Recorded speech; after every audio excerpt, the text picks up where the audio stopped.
Good evening, everyone. Thanks for tuning in. I'm Jenn Foley, and I'm the chair of WCDP's newly formed Legislative Committee.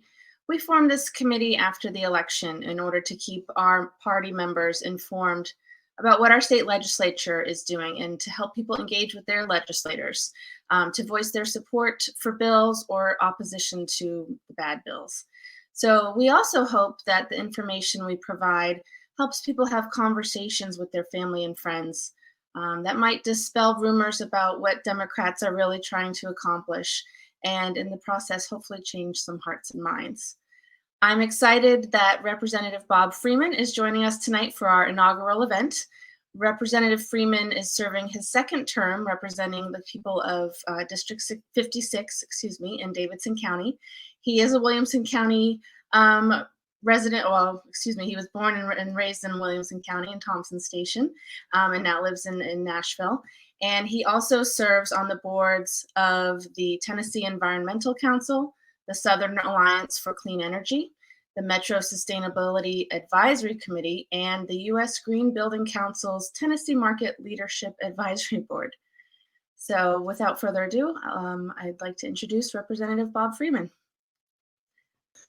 That last one's a mouthful. It sure is. Yeah, I also served on the Metro Homelessness Commission for many years, and that was one of the things that really got me interested in wanting to run for office, is seeing the impact that government can have on issues that were near and dear to me. So yeah, that must have been a very kind of enlightening experience. I was wondering what led you to public service, and what you could tell us a little bit more about your background and maybe what your policy objectives are. Sure.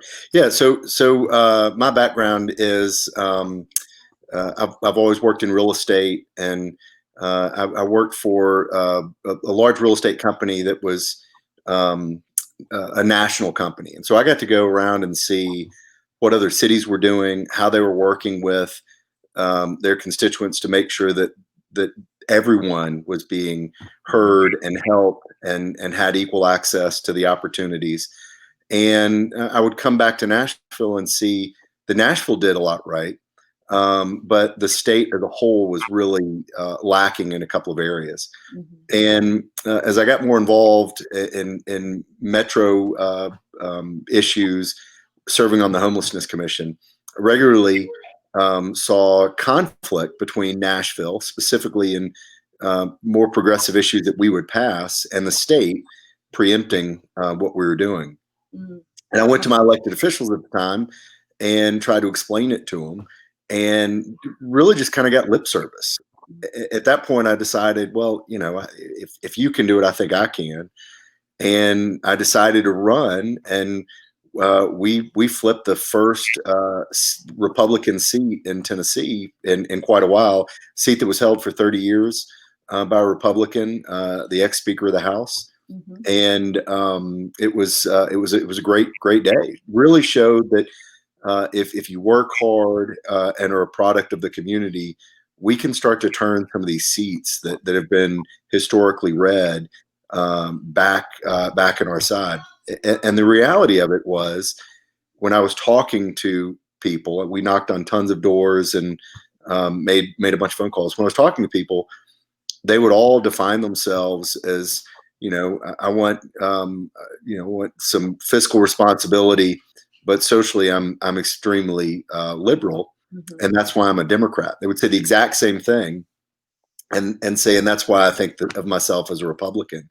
And so I found that if you talk policy, not party, and people over politics, that you can really advance further than if you just kind of were banging the drum of your super partisan stuff. And not that I'm not fighting those issues, but also want to be productive, and I want to get a lot of stuff done. And so we've kind of found a neat kind of lane to operate in. And so, with your experience serving on those environmental councils, is that one of your legislative goals, is to pass some good climate and environmental policy here in Tennessee? Yeah, absolutely. So this last year, I passed a resolution, or worked on a resolution that would require a resiliency study for the state. So I don't know if you remember. I'm sure you do. But we had the hurricane in the Gulf. They affected our gas supply. We had the fires in East Tennessee. It affected our tourism. We've had legislation that would allow for mining companies to remove mountaintops, a mountaintop removal bill, Scenic Vistas Act, and that affected tourism. And so one of the things that I've tried to do is show the financial impact of us not doing what's right. And that's part of what that resiliency study would have done.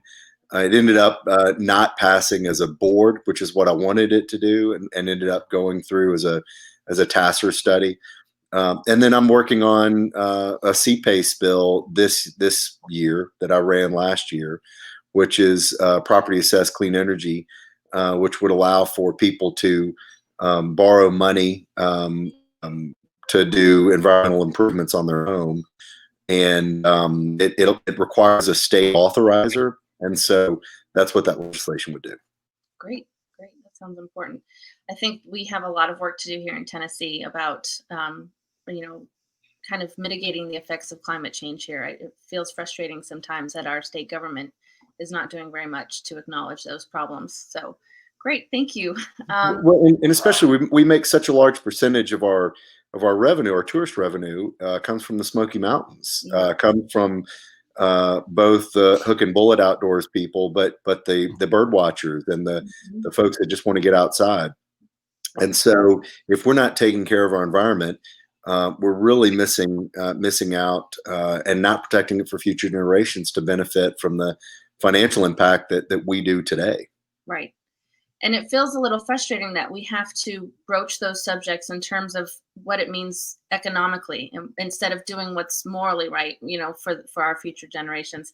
Republicans and a lot of people only pay attention to the economic side of things, but that's a strategic approach to getting things done that you want done. Well said. That's exactly right. Yeah. Well, can you tell us a little bit more about your district and what you're hearing from your constituents about what they're concerned about this year? Sure. Yeah. So the 56th House District is Southern Davidson County. So the bulk of my district runs down and touches Williamson County. Actually, I have quite a bit of Brentwood, Davidson County addresses. But it encompasses Green Hills, Belmead, Oak Hill, Forest Hills, Creve Hall, and so it's a very unique district in that I have the city of Oak Hill, the city of Forest Hills, and the city of Belmead within my district. Also have the city of Nashville. And so by the time I get city issues involved in something, it's so off the rails that it's really kind of an all hands solution. The big issues that my district want are ensuring that our legislature doesn't go too far and affect their ability to make a living here in our state. Some of the slate of hate that passed last year, even deeply conservative members of my district were opposed because they understood the impact that it would have. Not just morally. They obviously got that it was morally wrong, but the impact that it would have on their ability to continue to make a living here in our town.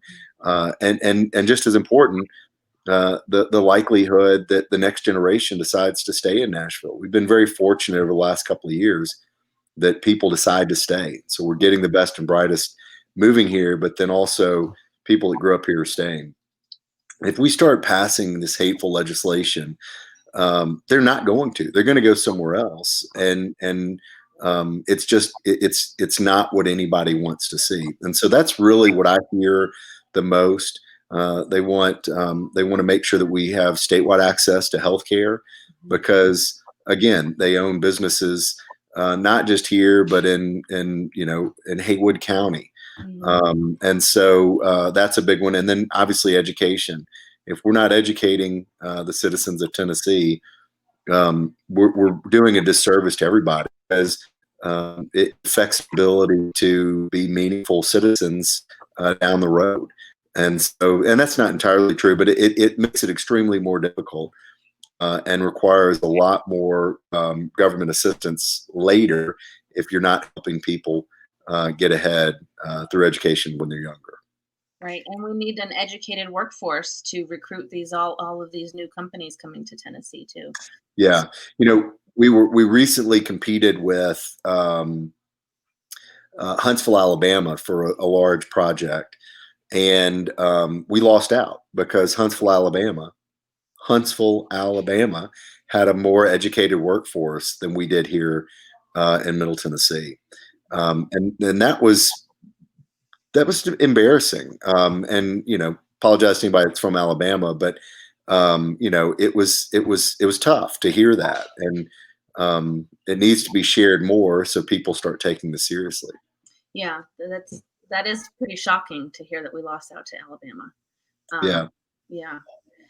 Well, before we dive into this current new legislative session, I'd like to just highlight some of the good things. You've already pointed out your resolution that you passed last year to study environmental issues, but were there any other great highlights? I think that you were responsible, at least for co-sponsoring a new law that went into effect January 1st, right? The Tennessee Pregnant Workers Protection Act. Is that correct? Yeah, Pregnant Workers Fairness Act, yes, which required businesses to have reasonable accommodations for pregnant breastfeeding workers. And what we were finding were uh, pregnant women, breastfeeding women were showing up at work and asked to go into a bathroom stall to breastfeed or to pump when they didn't have their kids around. And what this does is make a business create reasonable space for someone to do that. And we were one of the last states to pass a bill like this. So I was very proud to work on it. I was actually the co-sponsor the first part of the year when we stopped due to COVID. Another person picked it up, and we worked together to pass it. It's really important, and I think for those people who have not been pregnant and have had children, I don't think they really understand the barriers that women have to the workplace. Sure. And even just reasonable accommodations for their work tasks and things like that when they're pregnant. Sure.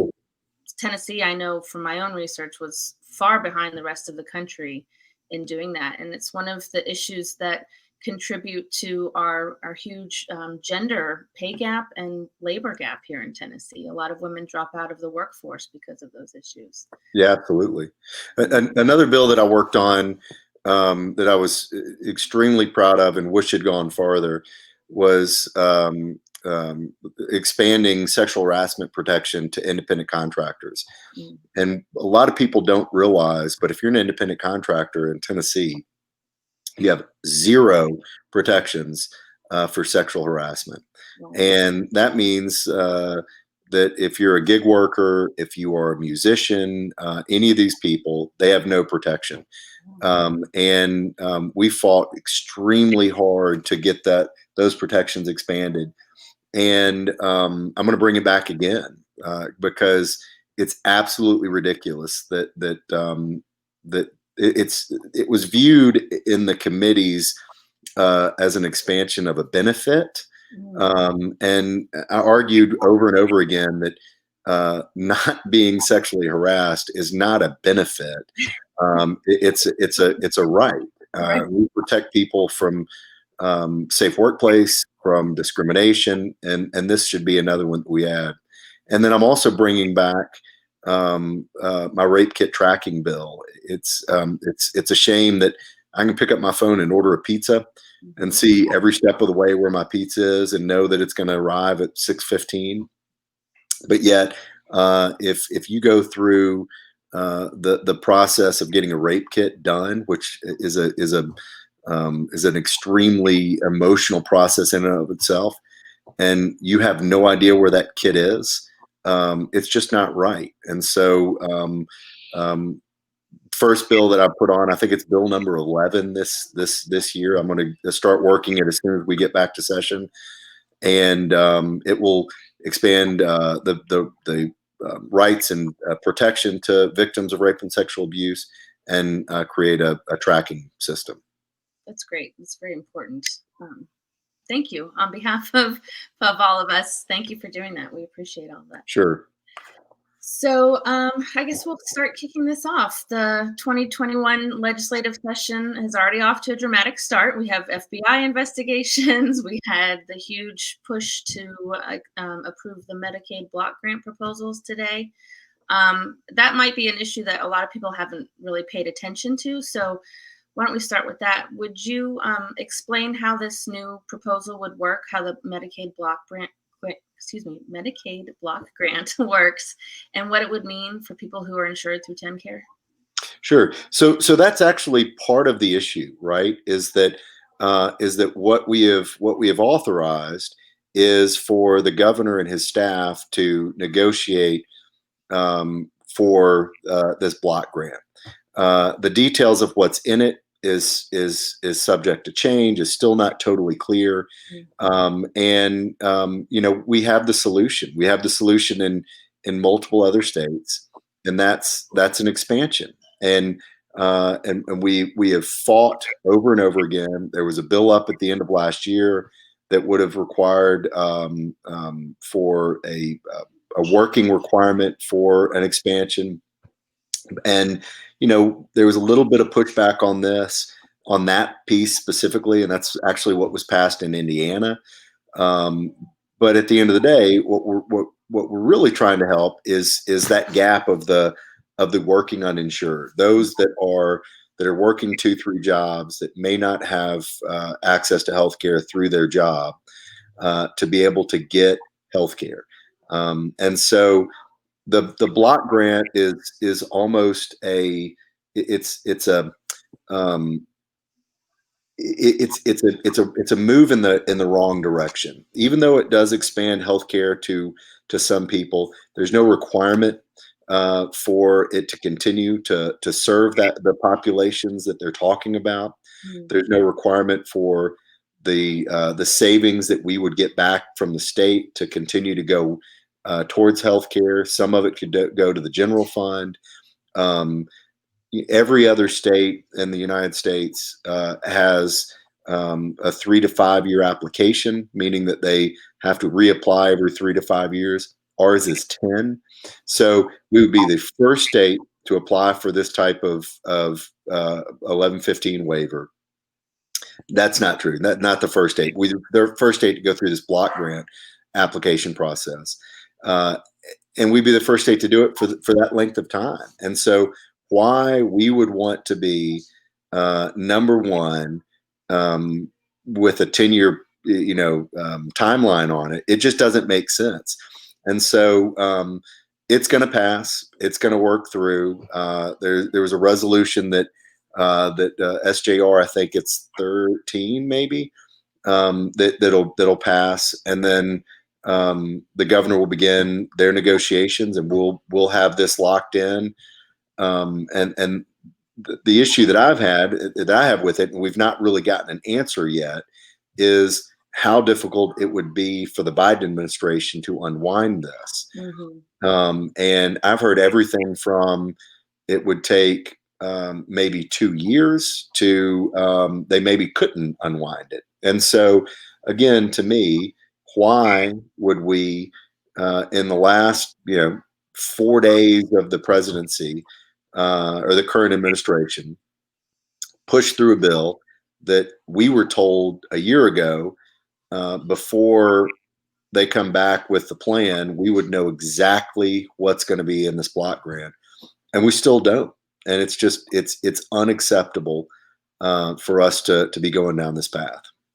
So, just to kind of recap from my own understanding, and maybe for the folks listening, the way it would work is instead of receiving Medicaid funds from the federal government directed towards certain programs or things like that with oversight, we would be getting a chunk of money essentially to use at the state's disposal and their discretion. with very little oversight from the federal government. Is that accurate? So it'd be called it's called 10 Care 3. So it's an expansion of our 10 Care program, and part of it is funded through through some shared savings that we would get. But I mean, at the end of the day, it's not clear at all what we're going to do, and so whatever I say today could be the understanding as it sits now. And there are no obligations for them to continue along those understandings. So it's almost a waste of time to even describe it, because it could change. And if someone gets riled up about a specific piece and that specific piece changes, it still doesn't take away from the fact that we should be spending our time, energy, and this money for a full statewide expansion and help those that need the help.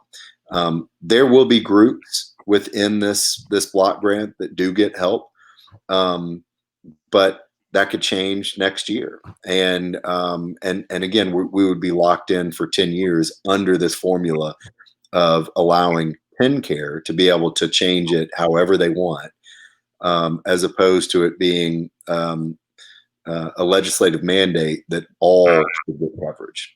Right. Yeah, the not having a plan aspect of it is really disconcerting, and the fact that we know that in Tennessee the number of uninsured children have doubled since 2019.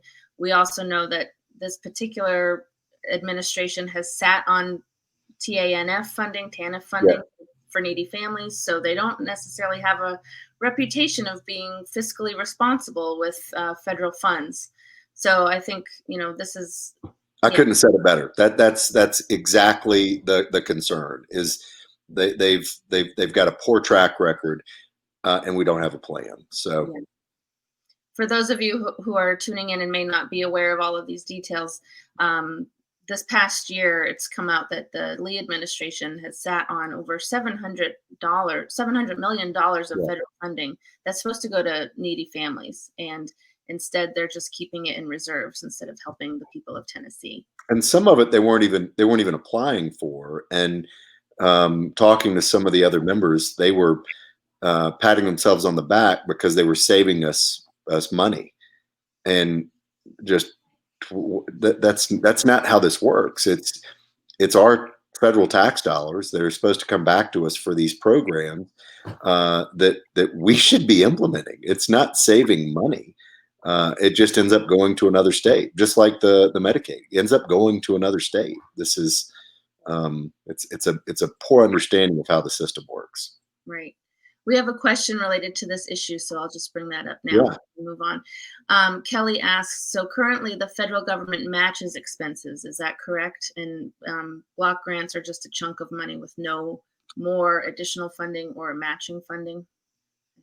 So federal government matches expenses. Block grants are just money. So there's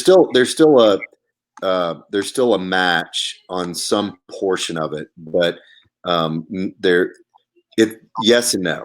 So, but again, it's all in how it ends up getting implemented. So it'd be kind of a waste even going back into the details of what this would look like, because it could change tomorrow. They don't have a plan, and right. There's nothing that's going to hold them to the plan that they come up with. So right. Yeah, that doesn't sound very fiscally responsible or conservative to me. So. Yeah, you'd be surprised. Okay, and so let's see. What else? So what else can we expect from the General Assembly this year? What are the big issues that? I mean, it'll be more of the same. I mean, there are, and I want to. I mean, this is a partisan group, and so I'll address some of it, but we will have 5 or 6 giant bills that we will all lock horns and fight over. And this is going to be one of them. We will have the constitutional amendment to make us to put the right to work in our Constitution. I believe we'll have some sort of constitutional carry come back around. I think that will, who knows what the education session next week is going to look like, but that will probably be some partisan bickering. But the rest of the stuff that we're going to work on is, we could 95% of what we work on, we'll all agree on.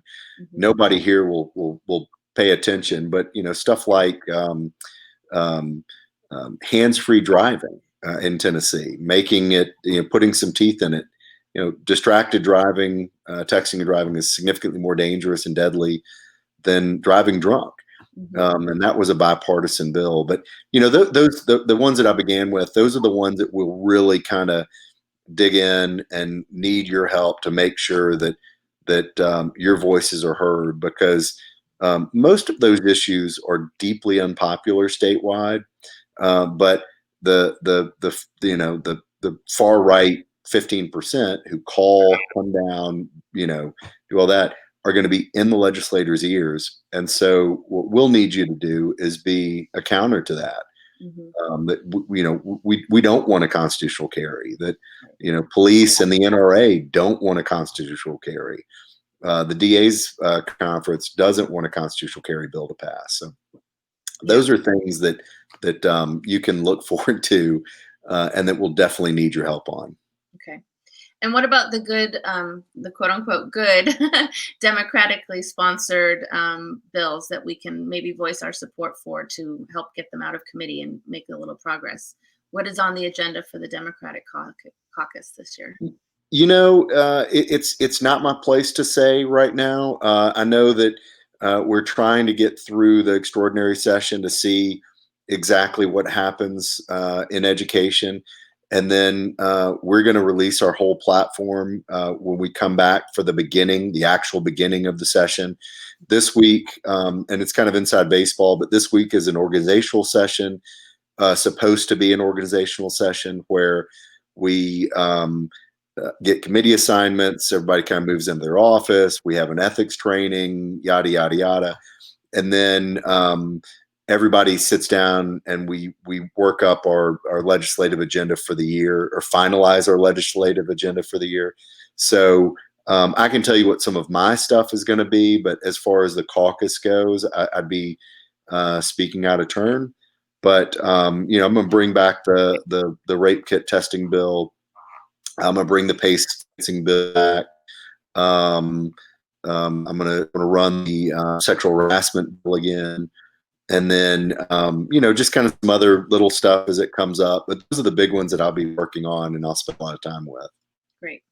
So you said that this week is supposed to be an organizational week. So the fact that the Republicans pushed through the Medicaid block grant today was really out of the ordinary. Very, very much so. And we regularly try to talk procedure because as a super minority, procedure is our friend. And so the procedure, or procedurally, this was very rare for us to end our organizational session and then immediately begin flow motion, which is all the rules are suspended. You can hear multiple bills in the same day, and a bill can become a law in a short period, as opposed to normally it's 2 to 3 weeks.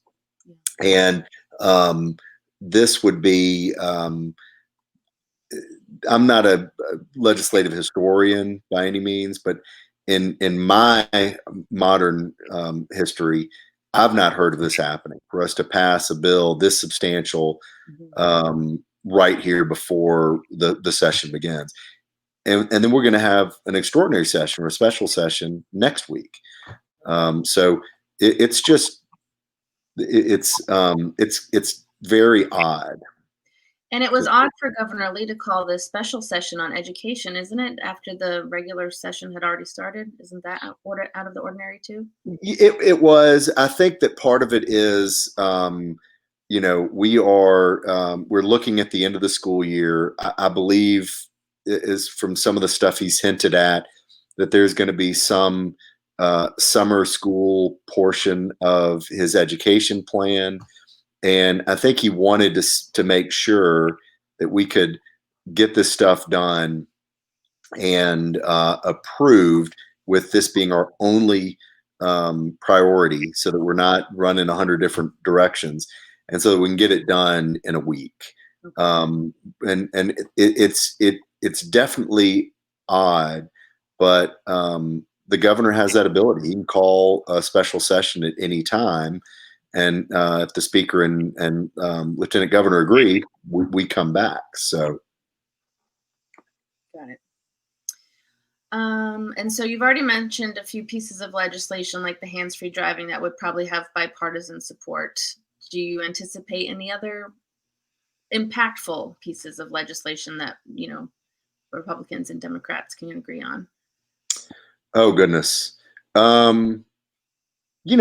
think the rape kit tracking bill definitely will get bipartisan support. Yeah. As it should. I mean, that doesn't have a party associated with it. So, I see one of the comments on the timing of the sexual harassment bill. That will be early on in the session. We changed our committee structure, so I'm not totally sure exactly which committees that will work through.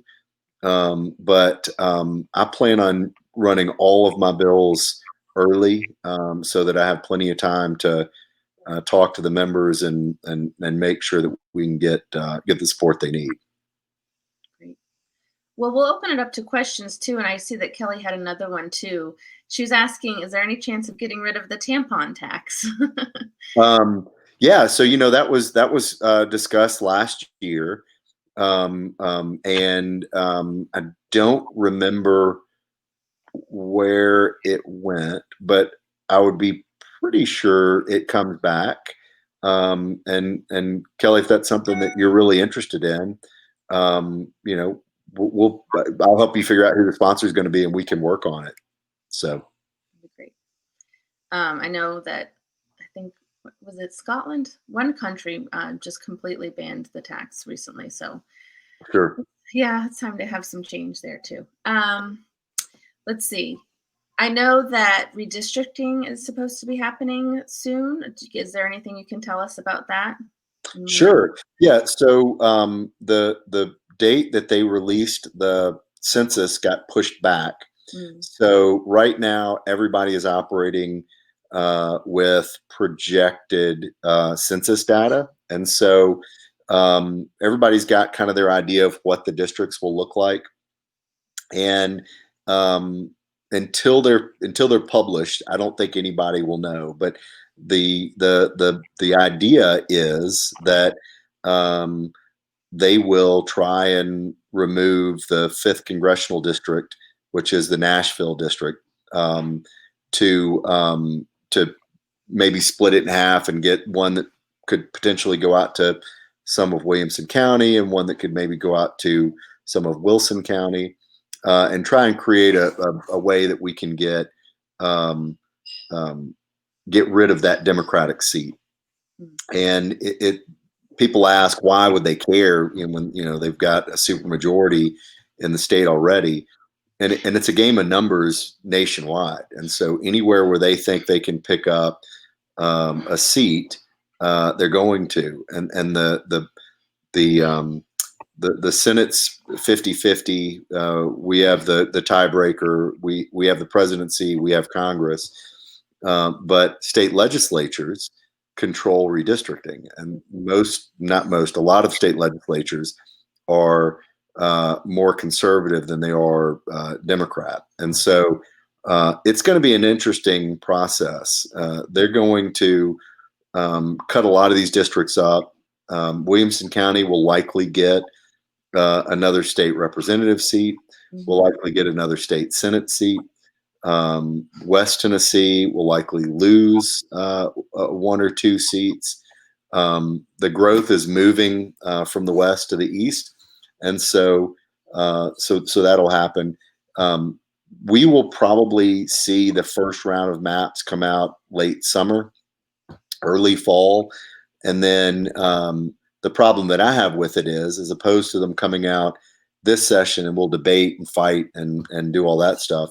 They won't come out until the beginning of the next year. So next probably January, and it'll be a rush, and people won't be able to really give the input that they need. We have right before the filing deadline for people who want to run for office too, right? Well, that's exactly right. Yeah. I mean, there's just it's but you know, it's unfortunate. The Democrats are in a super minority, and so we're going to have to, you know, if it's not representative, we can sue. And I mean, there are a couple of mechanisms, but at the end of the day, we're going to be kind of along for the ride. Yeah. Well, sorry for that bad news. Okay. Christy's asking what's the best mechanism for tracking what's going on in the legislature and which bills we need to be aware of. And that's part of what our mission is here with the WCDP Legislative Committee. We're launching some initiatives that are going to go out through, you know, updates through our e-newsletters, and hopefully we're going to have a page on our county party website too to keep people aware of what's going on. But from a statewide perspective, do you have other tips? Yeah, I mean, so there are a couple of mechanisms that I find to be very useful.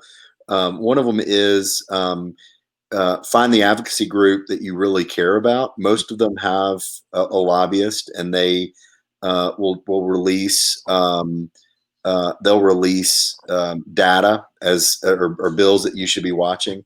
The other one is you can go onto the Tennessee State Legislative website, and you can see every bill and where it is in the process and which committee it's going to be in next. And if the committee has already happened, you can see, you can watch the video, you can watch the committee meeting. So there's Tennessee does a lot to make sure that process is in the open and is followable and trackable. But as far as websites to track all sorts of legislation, it's kind of tough. You can do keyword searches on the Tennessee General Assembly website. Yeah, I know the state and House and Senate caucuses have social media accounts too, and they put out a lot of updates through that too, through Twitter and Instagram and Facebook. So that's a good way to keep tabs on what. Yeah. One thing I like about the state capitol website is that you can create an account and set up a list of bills that you're watching. It's called My Bills, and you can. So I've already got my lists. I'm watching a whole bunch of pieces of legislation already. So yeah, the tough one is when they're caption bills and you don't know. It just opens up a caption of the code, and you don't know what's going to be in it, and then they'll do an amendment to add the language at the last minute, and those are pretty tough to track. So you have to really have a deep understanding of the code and what each individual code does to really be able to track those. Yeah, that's above my pay grade right now. Yeah. I'm learning, and so we're hoping that we can make things more approachable for folks within the Democratic Party here in Sure. So Lisa's asking, how can we flip Tennessee like Georgia did? That's a big question. Easy question to answer.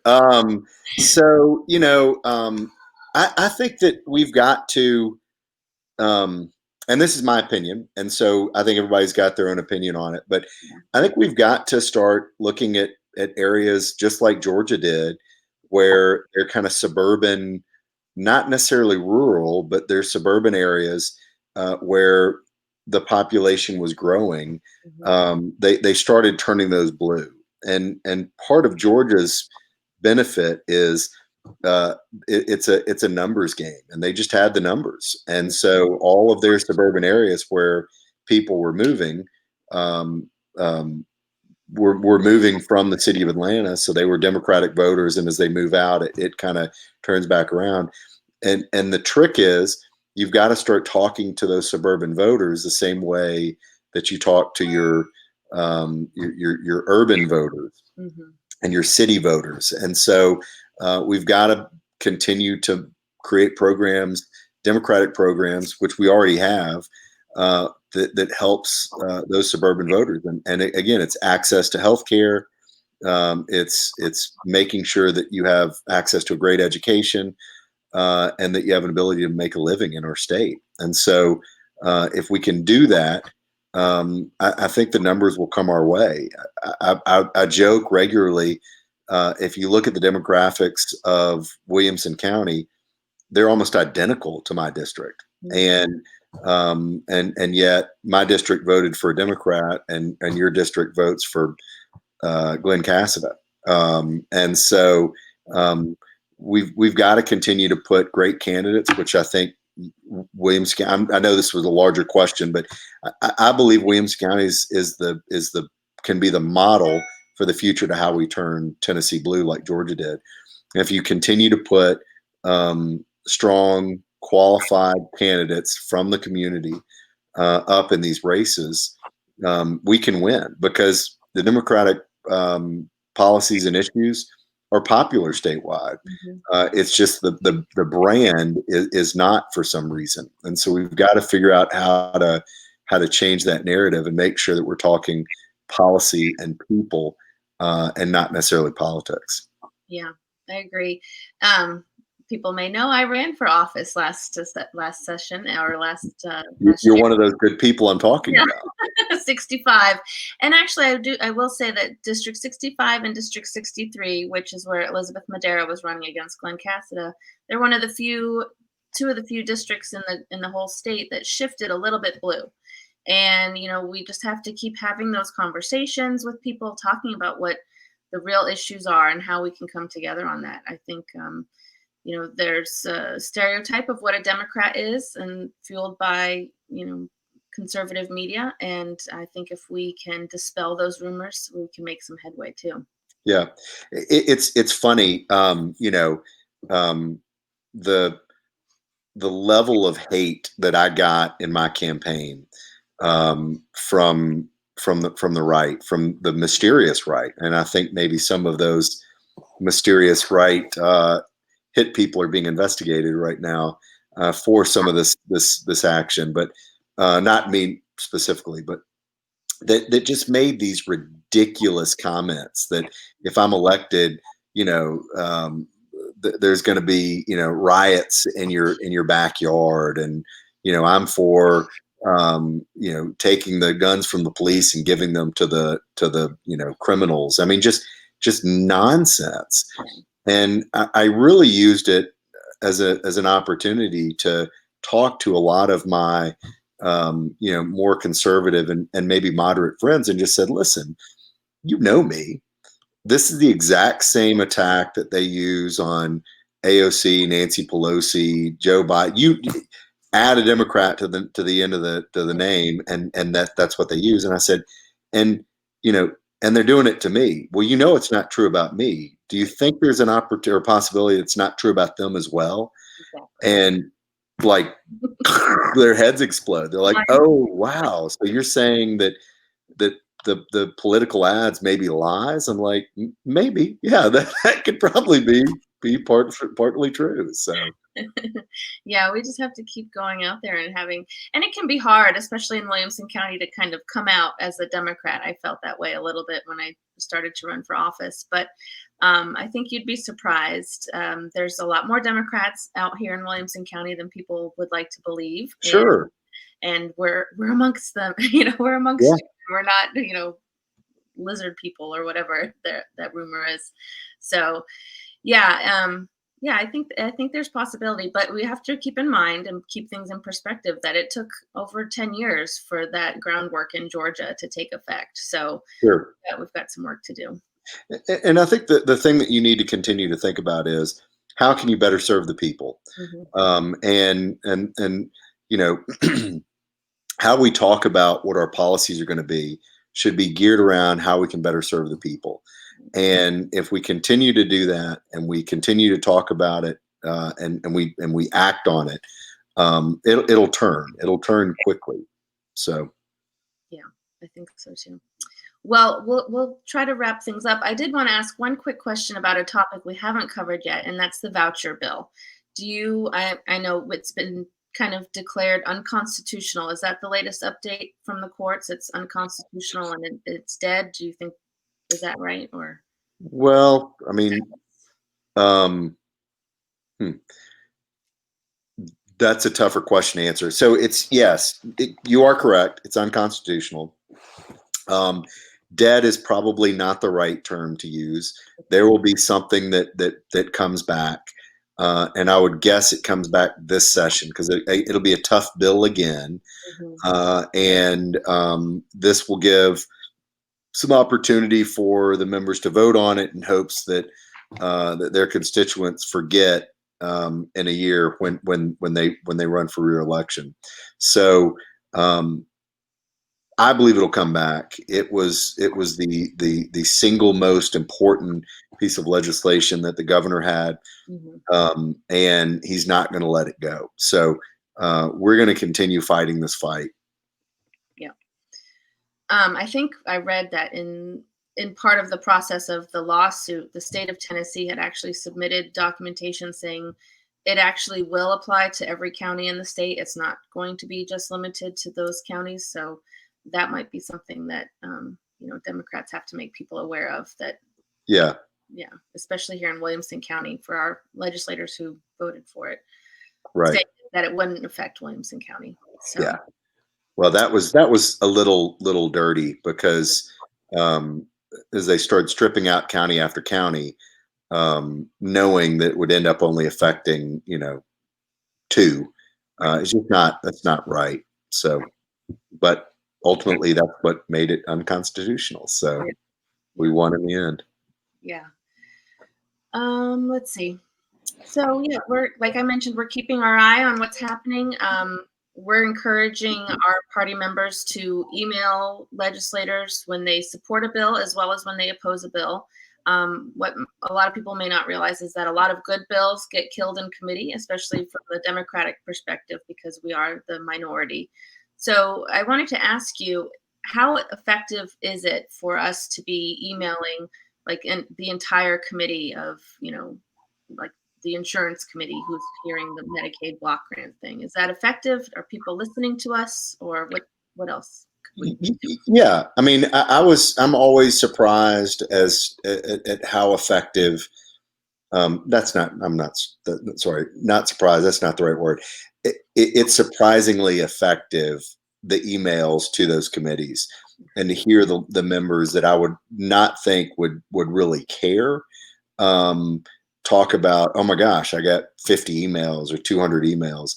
And so some points it's a numbers game, but other points or other times it's a numbers game. Other times it's you need to figure out who your representative is, who your senator is, and email them constantly. Whenever there's a bill up, email them. Make sure they understand where you stand on a bill, because even though it may not be in their committee, if it passes out of the committee, it's going to go to the floor and they will have an opportunity to vote on it. So the more you can begin educating them and letting them know, and every single time, hi, my name is Jen. I am your constituent. Right. I live at blah, blah, blah, blah, blah. This is my opinion. That gets the attention a lot quicker than, Jen from Tennessee, because you could live in Memphis, Chattanooga, Collierville for all they know. And so let them know that you're their constituent. Great. And call them. They'll return phone call. Okay. Or at least I do. I don't know if all representatives do or not. I can say I've never received a phone call from my legislator, but I do get emails back sometimes. Yeah. Great. Well, is there anything else that you want us to be aware of for this legislative session, or any final thoughts? No, just keep up the fight. I know it was a tough cycle, and we didn't see the growth that maybe we were hoping for. Yeah. But don't give up hope. A part of what I wanted to do here today was show you that you do have allies in the legislature, even though I don't formally represent any of you. I do, because I represent the whole state of Tennessee, and so reach out, let me be your voice, and keep working, keep knocking on doors, making phone calls, doing stuff like this, because this is how we're going to turn it around. Yeah, thank you. And thank you for your time. We really appreciate you being with us today. Folks, if you have further questions, you can, put them in the chat. We'll try to answer offline, but also sign up for our e-newsletter through our website, wcdptn.org, because we'll be sending out legislative updates and hopefully sharing ways that you can reach out and make your voice heard. And Sure. we appreciate you for representing our voices in Nashville, even though we don't have that representation here in Williamson County. So thank you. Well, you're very welcome. Thank you for having me, and thanks for all you do. Thanks. Have a good night. Well, thanks everyone. We'll hopefully have another event like this later on. So let us know if you liked it or if you have other thoughts, other issues you'd like us to cover. We're here to spread the word. Thanks very much. Have a good night.